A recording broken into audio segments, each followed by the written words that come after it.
Dr. Ambedkar, the main architect of India's constitution, had federalism as its chief mark for the country's governance.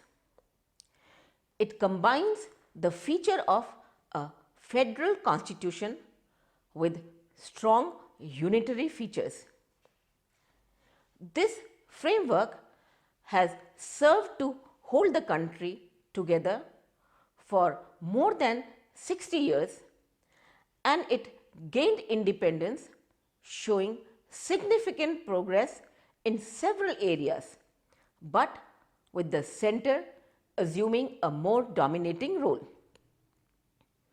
According to Rangarajan, the paramount objective of fiscal federalism is expected to enable the union and the state governments to operate in such a way that leads to efficiency in the use of resources, not only in terms of the quality of services provided by the various levels of government, but also in terms of creating the environment in which all economic agents use resources efficiently.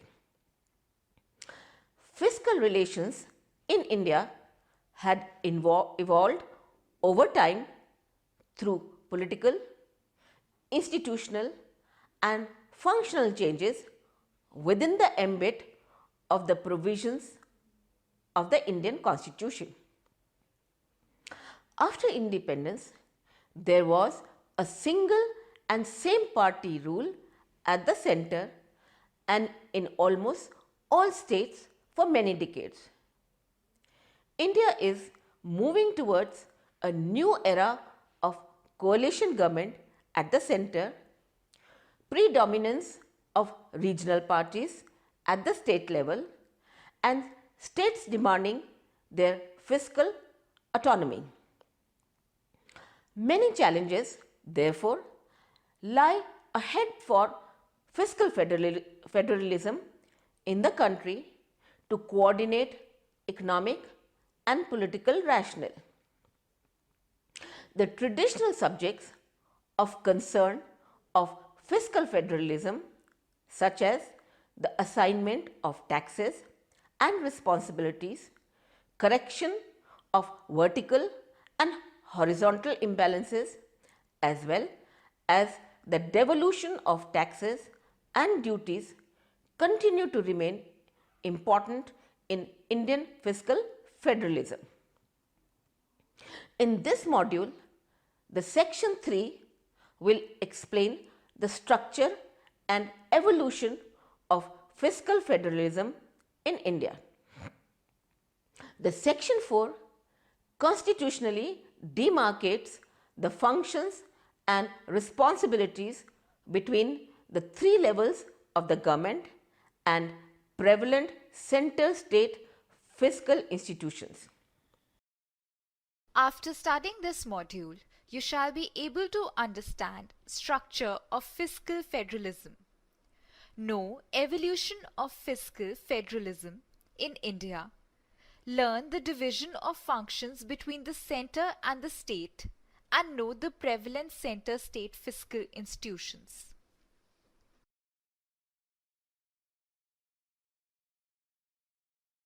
India has a largest democratic federal system with 29 states governed by their own elected government and 7 union territories which are centrally administered. Fiscal relations in India had evolved over time through political, institutional and functional changes within the ambit of the provisions of Indian Constitution. The traditional subjects of concern of fiscal federalism, such as the assignment of taxes and responsibilities, correction of vertical and horizontal imbalances, as well as the devolution of taxes and duties, continue to remain important in Indian fiscal federalism. Federalism is a system of government where the power is divided between a central authority and various constituent units of the country. In a federal system, There are three levels of government governing the same citizens, but each level has its own jurisdiction, legislative, and judiciary. The institutional structure of multi-level government is shown in figure. The top level is the central or union government, and below it lays the level of state governments and then local governments. Below the states, there are local governments both in urban and rural areas. Rural local governments again are at three-level district, taluk or block and village. The urban local governments consist of municipal corporation in the cities, municipalities in small cities and towns, and notified area committees in smaller towns. The constitutional design of federal fiscal arrangements has pre-independence roots, especially in the Government of India Acts of 1919 and 1935. The post-constitutional arrangements have run a course of more than 60 years and constitute a dynamic and pulsating experimentation with fiscal federalism. The evolution of fiscal federalism in India can be broadly divided into four periods. High degree of centralization up to 1868, beginning of decentralization between 1871 to 1919, decentralization of finance from 1919 to 1935, decentralization to federal finance from 1935 to 1947. In 1858, the British took over the East India Company. There was a complete and exclusive central control over provincial resources and expenditures. Provincial governments had to raise revenues for the central exchequer, and no expenditure was allowed to be incurred without the sanction of the centre. This extreme centralization of powers and responsibilities did not work for long, given the vast size of the country. The first step towards decentralization appears to have been thought out in 1861 to overcome the recurring deficits in the imperial budgets, especially during 1843 to 1860.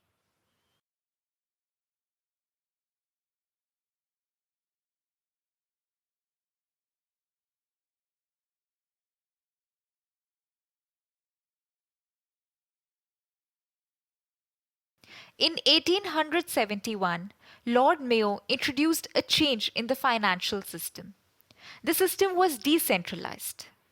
Powers and responsibilities were shifted to provinces or states. This scheme also awarded the states to impose taxes in certain fields. Provision of fixed grants was made to local governments to maintain specific services. It was the beginning of federal finance in India. The next step towards decentralization was taken during 1877 to 1881, with a view to make fresh revenue settlements with all the provinces. Lord Lytton introduced a change in the system by further decentralization. Departments of excise duty, stamps, justice, and public administration were allocated to the provinces. The grant in aid was also increased. In 1882, Lord Ripon brought a change by giving some more sources to the provinces. The system of quasi-permanent settlement was initiated in 1904 and was made permanent in 1912.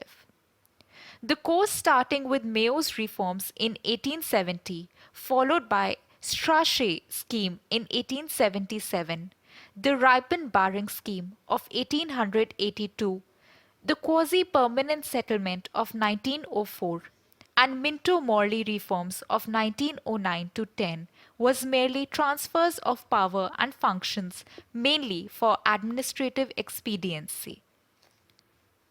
In the history of fiscal federalism in India, the period from 1919 to 1935 is remarkable for the considerable change in the approaches of the Government of India in respect of the devolution of resources to the provincial governments.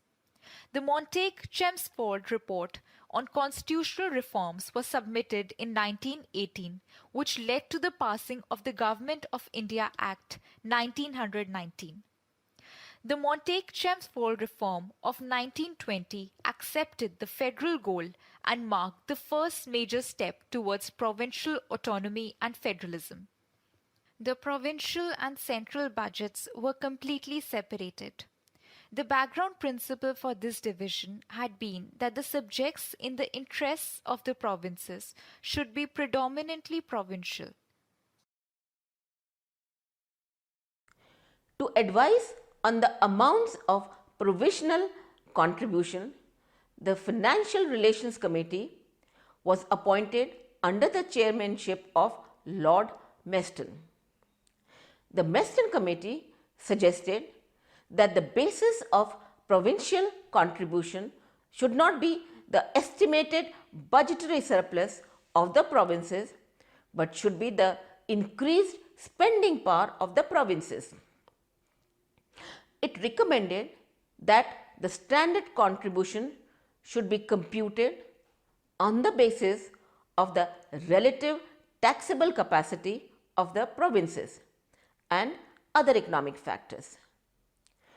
Provincial contributions under the Meston settlement during the 1920s provided perhaps the only example of transfer of funds from the provinces to the centre in the long history of fiscal federalism in India. The depression of the 1930s weakened the revenue position of the provinces. Provinces, on their part, suffered from large fiscal deficits. Lord Leighton surveyed India finance and presented to the Simon Commission in 1929 to 1930 recommended allocations and grants from central revenues on the basis of origin and population. However, centre-state relations were never clearly worked out, and the Indian states more or less remained outside the financial system of the rest of the country.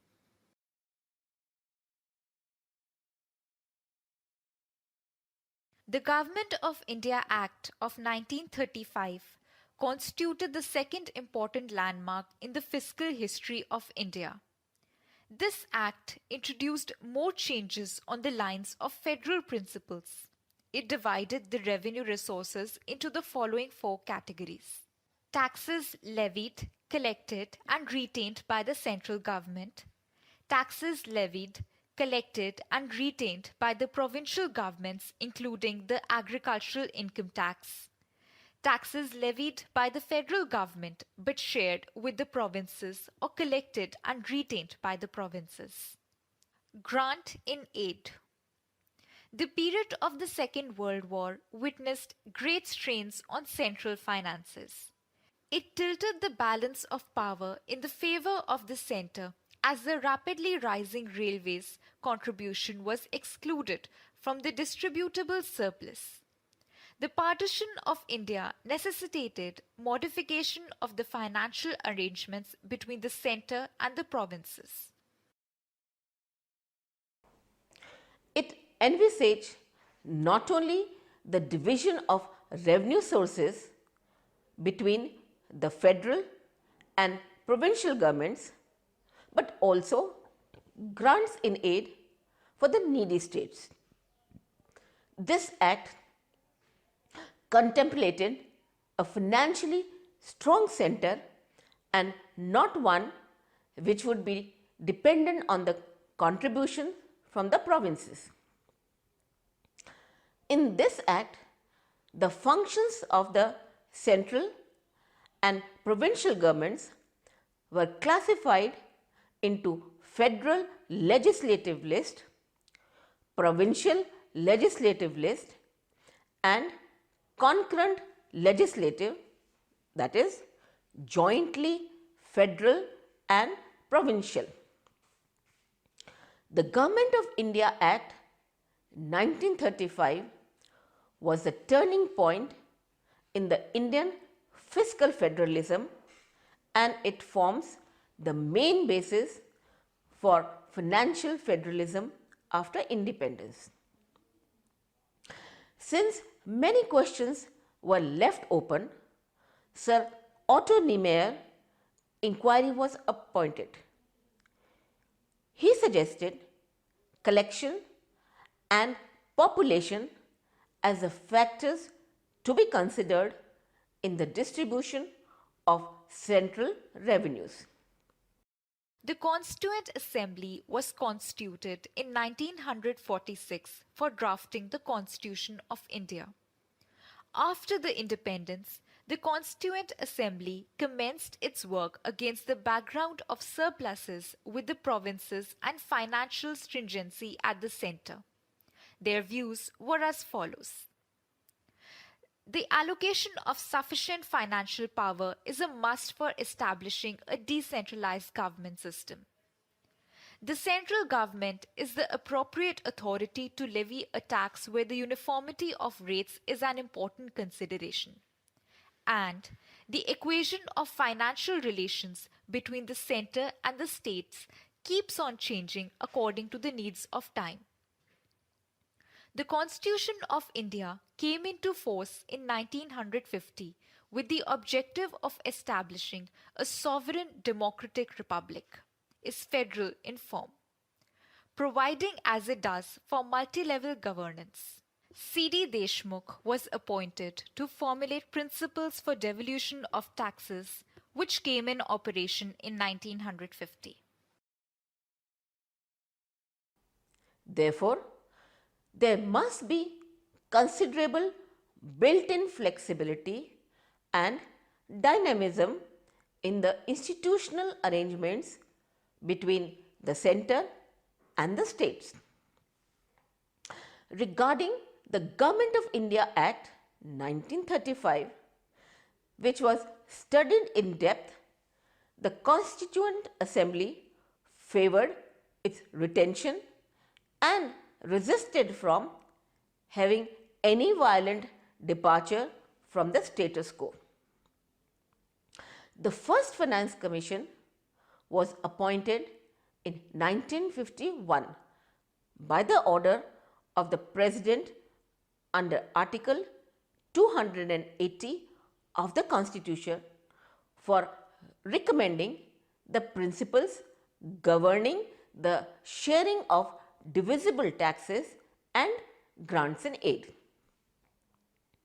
The centralization power inherent in the constitutional assignments was accentuated by the adoption of a planned development strategy. In 1950, centralized planning strategy required the Planning Commission to allocate resources according to the envisaged priorities.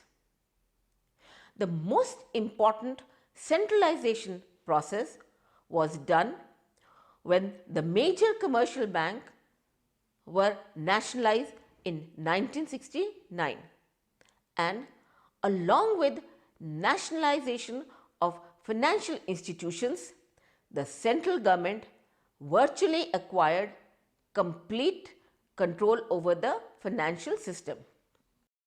With the initiation of the new economic policy in the 90s, the centre's role underwent a radical change. By amendment carried out in 1992, with 72nd and 73rd Amendment of the Constitution, local governments in villages and towns, the panchayats and municipalities have also been accorded constitutional status. The central and state governments giving power to the local government is the rationale for decentralization. The transition to a market-oriented liberalization and more open economic environment had necessitated decentralization. On the political front, factors such as the end to a single party rule, the emergence of coalition parties in power at the center, and increasing the importance of regional parties in the political affairs of the country have provided a favorable environment for the decentralized governance.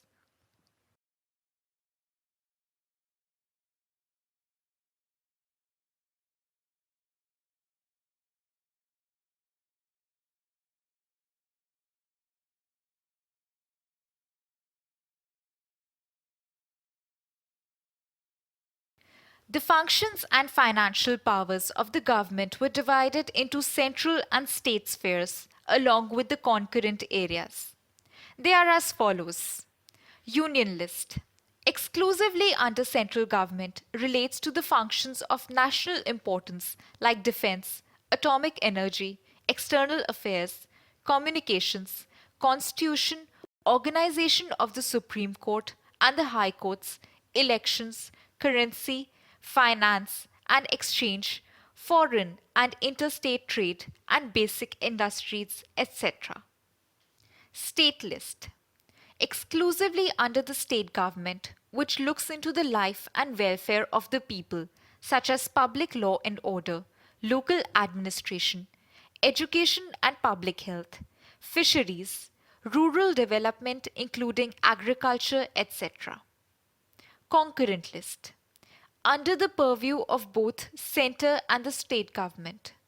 It includes forests, economic planning, population and family planning, commercial monopolies, labor disputes, educational and social legislation, etc. The statutory recognition to rural and urban local governments was introduced in 1992 with the 73rd and 74th constitutional amendments. It was required to pass legislation appointing Panchayati Raj institutions and urban local bodies.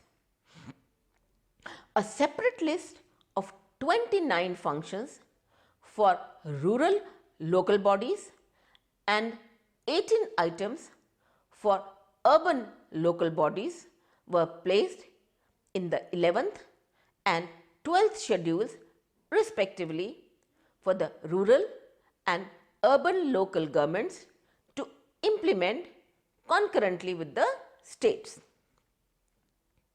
The source of finance were also identified for the local bodies. Each state government was required to appoint a state finance commission to recommend tax devolution and grants to local governments. According to the Article 246, 7th Schedule, Parliament has exclusive powers to make laws regarding matters enumerated in Union List. On the other hand, the legislature of any state has exclusive power to make laws for the state regarding any of the matters enumerated in State List, subject to other clause. With regard to the concurrent list, both the union and the state legislatures can make laws in respect of the subjects enumerated in the concurrent list, but any union act can override a state act in the event of a conflict between the two on a matter in the concurrent list. Thus, the union has supremacy over a wide range of the legislative field.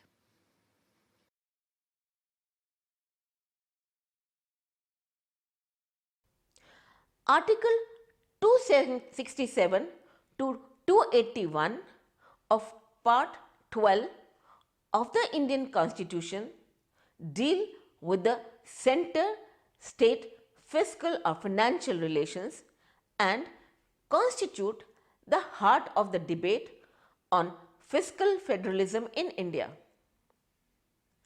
The three lists include the powers of taxation also.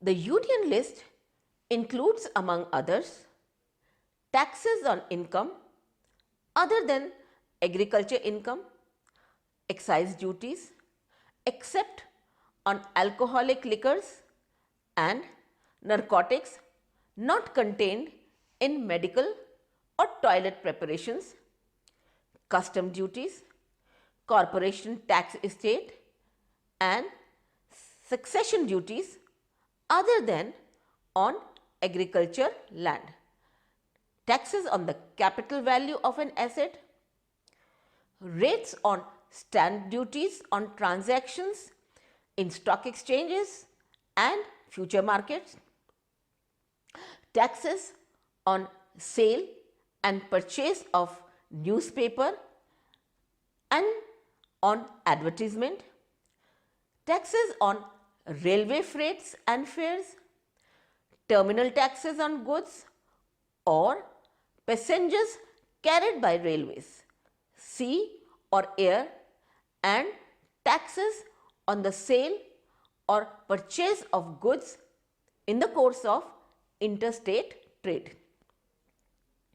The state list includes land revenue, excise on alcoholic liquors, tax on agricultural incomes, state duties, taxes on sale or purchase of goods except newspapers, taxes on vehicles, on professions, on luxuries, on entertainment, on stamp duties, except those on financial documents, taxes on land and buildings, taxes on the entry of goods into local area, excise on alcoholic liquors and narcotics, taxes on sale and consumption of electricity, toll,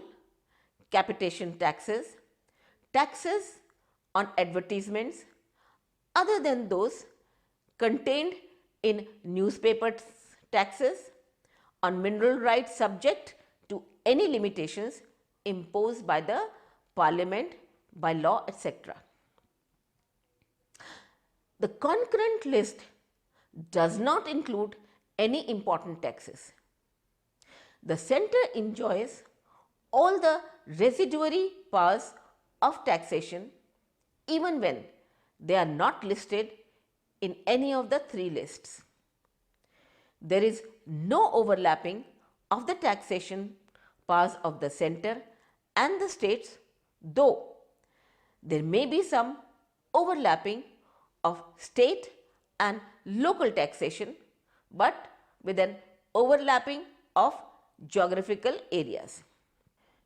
A new regime in the indirect taxation with the proposed goods and services tax GST, which will replace the existing system of value added tax in India, will challenge the fiscal autonomy of the states and thus fiscal federalism.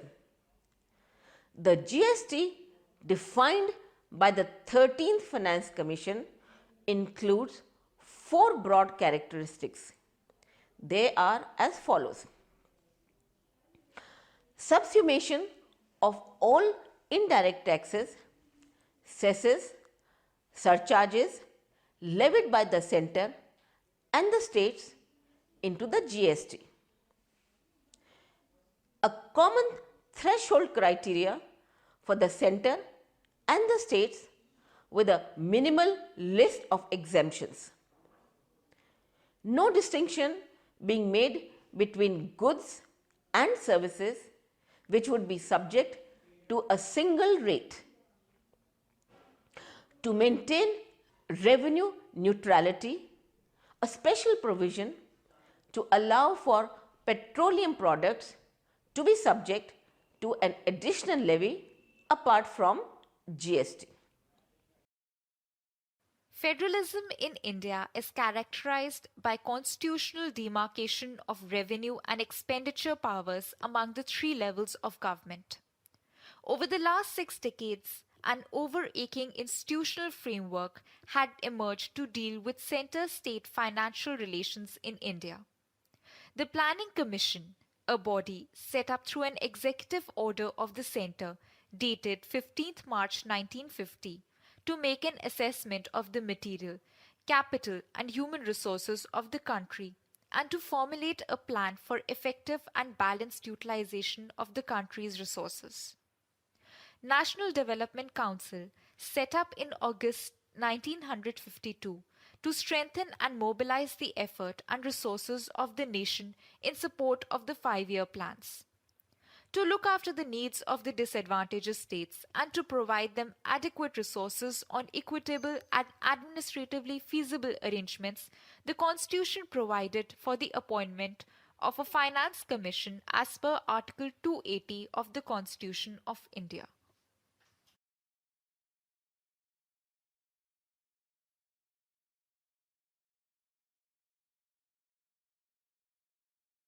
The constitutional provisions can be divided into three major categories. The first category gives a clear division of taxation between the centre and the states. Article 267 to 281 of Part 12 of the Indian Constitution deal with the centre-state fiscal relations and constitute the heart of the debate on fiscal federalism in India. The three lists include the powers of taxation also. The Union has 13 heads having entries 82 to 92b.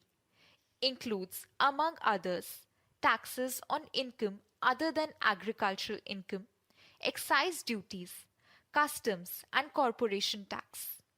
The states have 19 heads having entries 45 to 63. Includes land revenue, excise on alcoholic liquors, tax on agricultural incomes, estate duty, taxes on sale or purchase of goods, taxes on vehicles, on professions, on luxuries, on entertainment, on stamp duties, etc.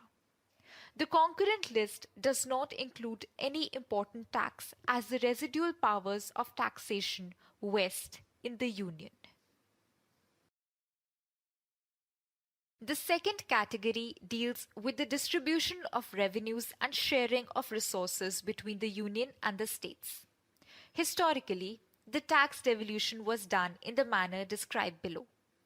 First, levied by the Union but collected by and assigned to the states in which collected. The proceeds shall form part of the Consolidated Funds of India, Article 268.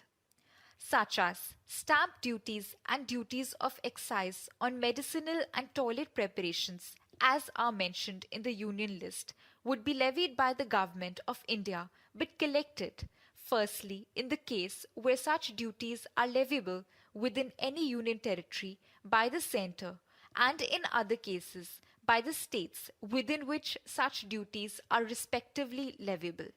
Levied and collected by the Union under Article 269(1), but assigned to the states in which levied under Article 269(2).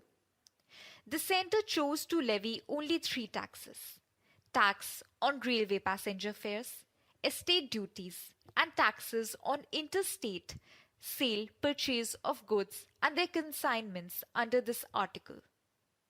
Levied and collected by the Union but shared with the states. Income tax was the only tax under Article 270 which was mandatory shareable. Levied and collected by the Union but shared with the states. The sharing of Union excise duties were permissible shareable under Article 272 if Parliament by law so provides.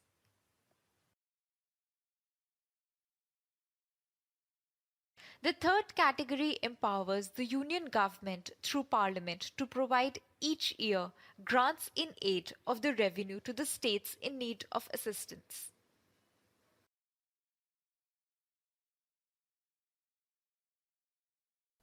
Thus, having provided for a certain division of powers of taxation between the Union and the states, the Constitution gives the states a share in the resources available to the centre.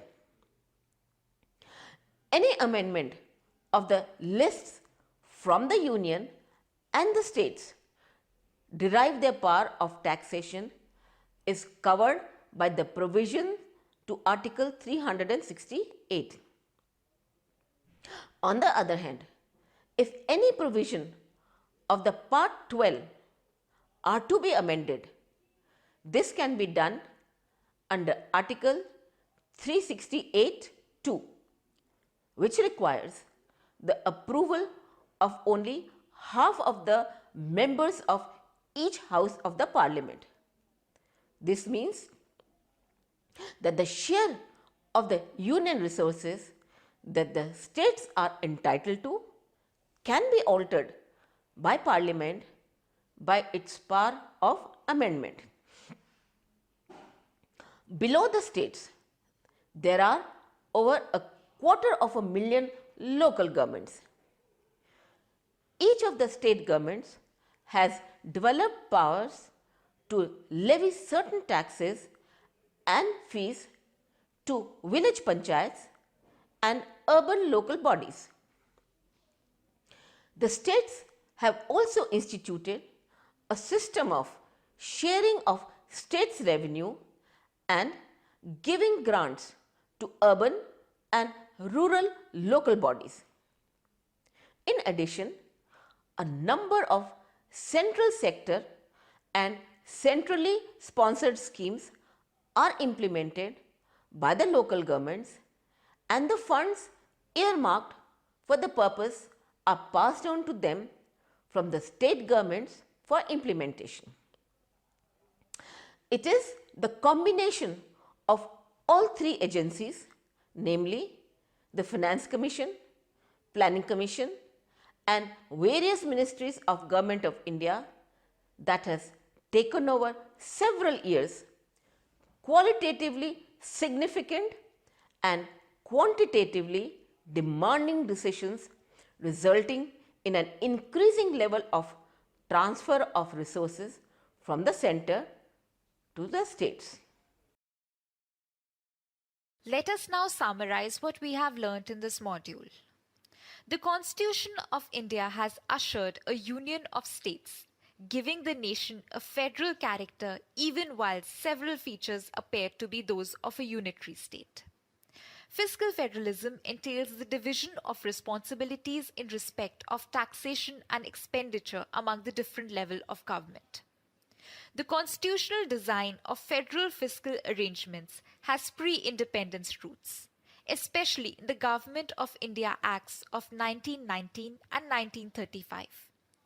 Fiscal relations between the centre and the states describes the legislative, executive and judicial powers of the centre and states through the union, state and concurrent lists.